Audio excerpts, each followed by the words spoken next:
Hey everyone, welcome to this painting series. Here I'll be teaching how to paint a spooky forest. I have taken a paper about A5 size and I'm trying to stick it onto my transparent board. I will do that by applying water to back of the paper, press it against the board. So now you can see that it sticks. Now I'll start applying water onto the front of the paper. This is a watercolor painting, hence we'll be using more of wet on wet techniques for the paper. And I want my paper to retain water for longer duration, hence I'm applying a lot of water onto it. Now I'll just incline my board in this way.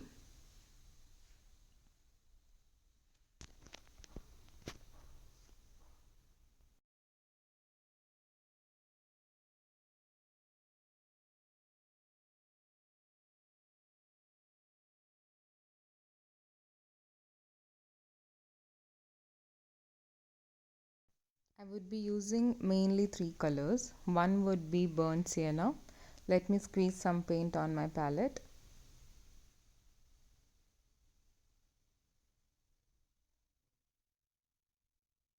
The next color would be cobalt blue.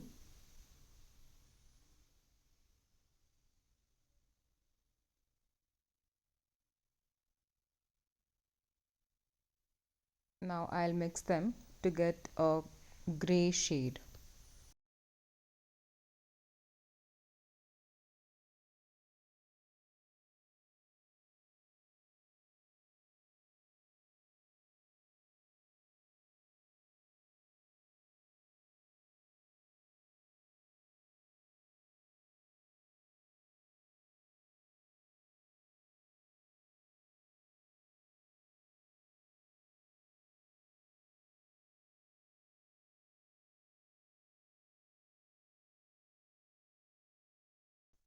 Now I'll also take some pioneer's gray out of my palette.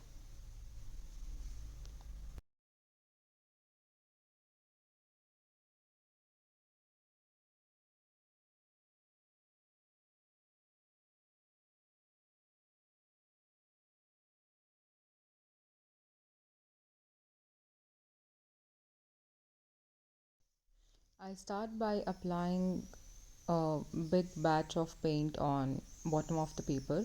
Here there is no reference for this painting. We are just trying to create some abstract clouds or an abstract background on which we'll be trying to paint the forest.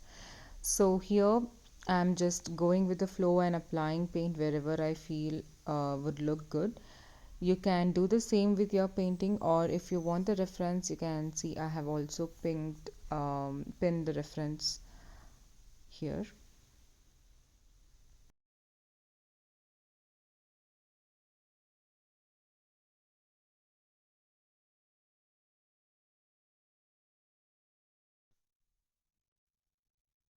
While painting, make sure to leave a small space for the moon.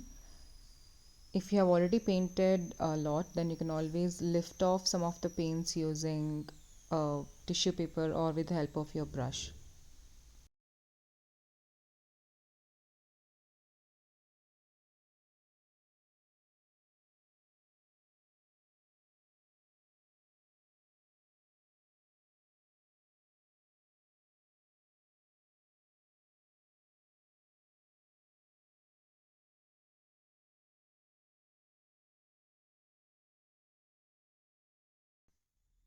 Now that my background wash is ready, I will now start applying depth colors wherever I need more of the clouds. So here for this I am taking pioneer's gray and applying onto wherever I feel the cloud is needed.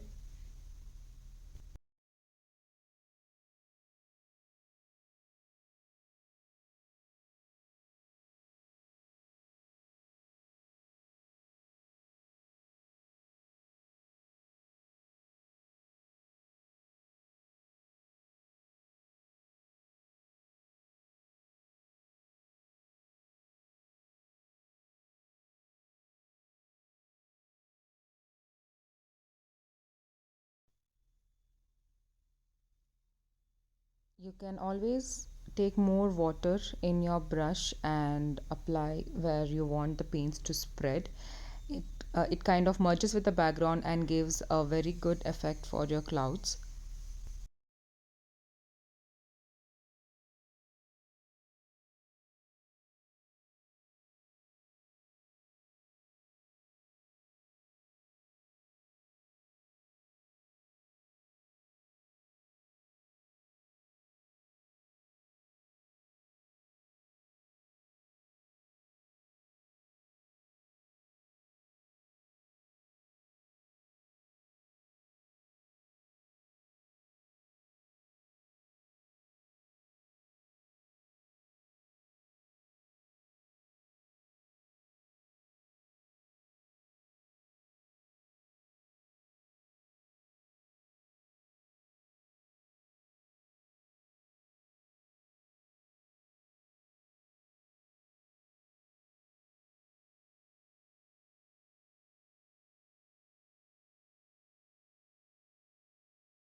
Now I'll take some water in my brush and sprinkle it while my paper is still wet. This would create some beautiful blobs on my paper. I would be using it in the advantage of my painting. So if you had already any incident where you have already some water blobs created, it's totally fine. Now I'm taking some Pioneer's Grey, very dilute form with a lot of water in it, and sprinkling on the paper.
Now I'll apply more depth wherever I feel like it is needed, and make sure that your paper is still wet, or else it will create very hard edges and it will not give the background effect that we are working for. If your paper is already dried, you can stop and forward to the place where I would be starting with the foreground tree.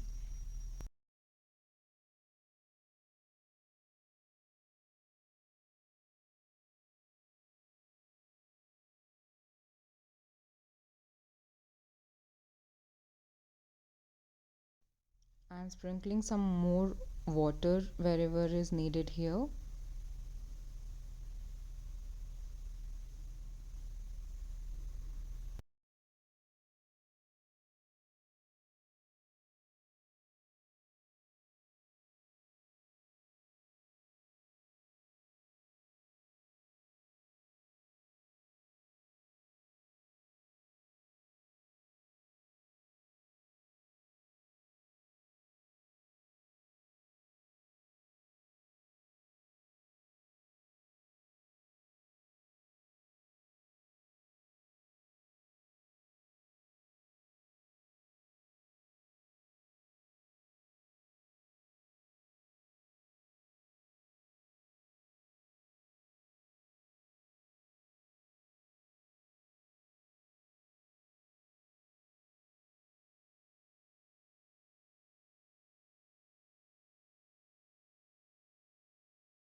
Now I'll take some burnt sienna and splatter the paint.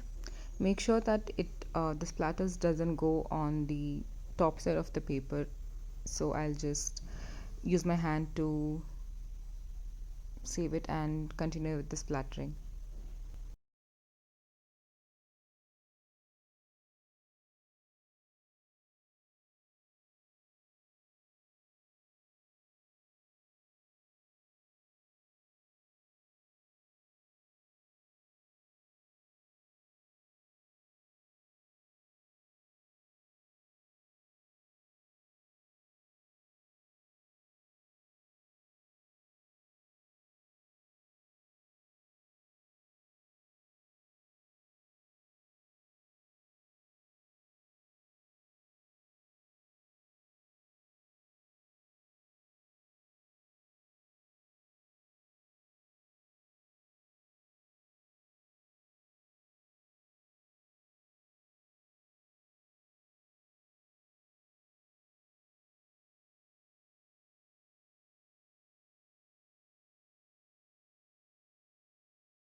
Now I'm trying to create the moon outline with the mix that I had before.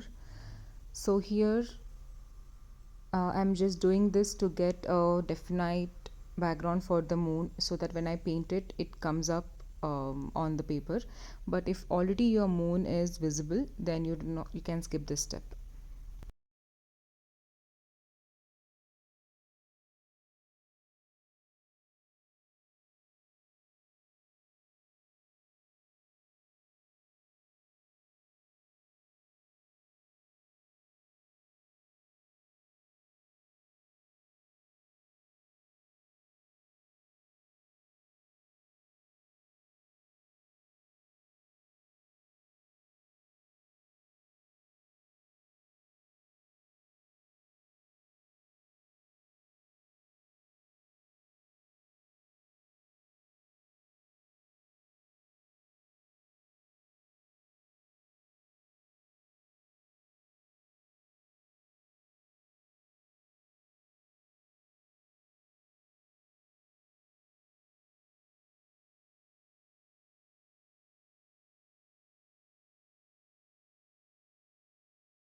I'll also apply some water wherever I feel there could be more white spaces or there is a very hard edge.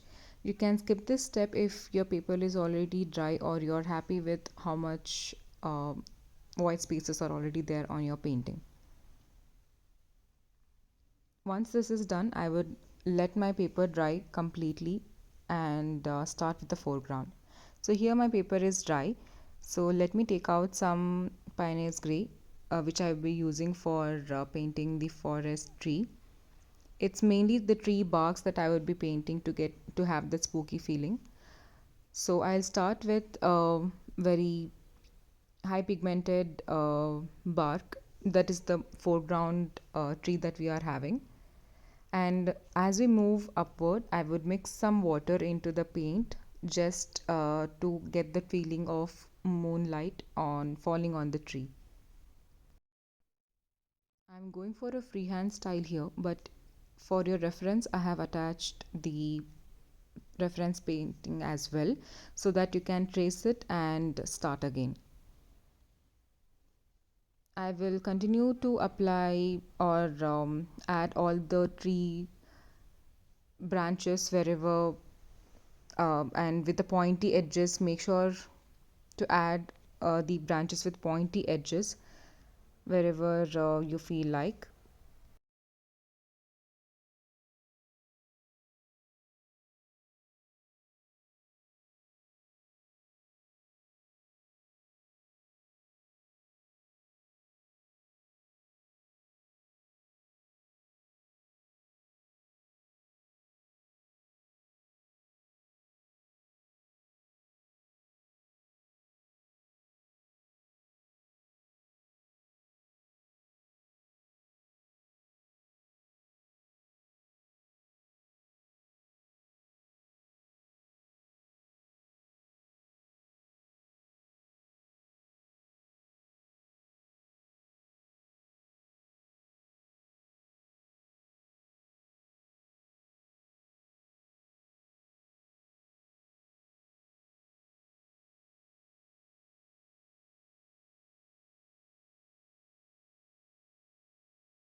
Here I want to add one of the branches, probably from some another tree, and it need not be that dark.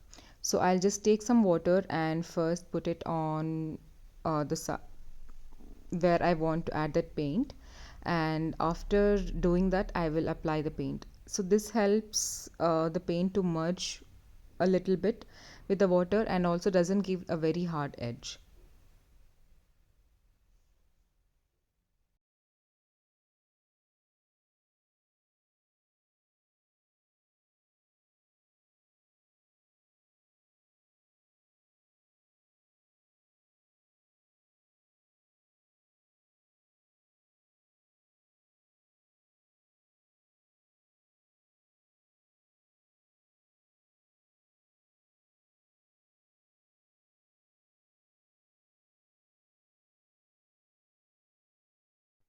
Now coming to the part of adding crows. So I have practiced something for painting the crows on another piece of paper, and you can see that I have taken multiple attempts, and after that only I have been able to paint it good. So I would use a pencil to sketch down the crow, mainly one crow which I want to paint.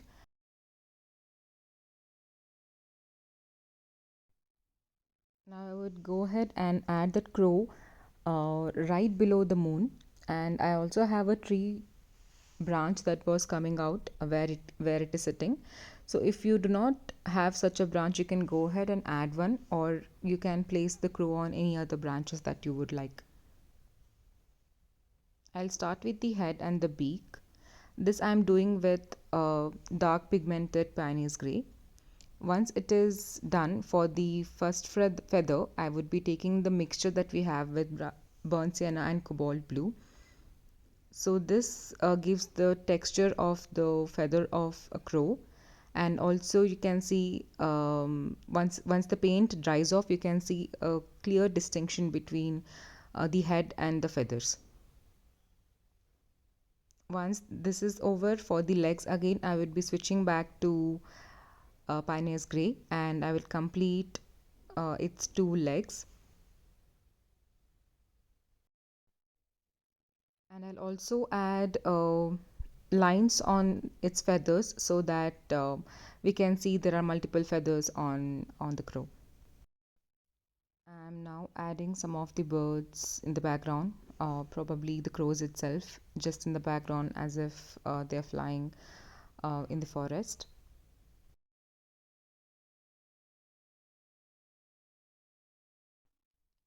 For the moon, I'm taking some white gouache and applying it. If your moon is already standing out and you do not want to apply anything, you can stop it right here and just add some Pioneer's Grey on top of it to give the surface of the moon or the texture of the moon feeling.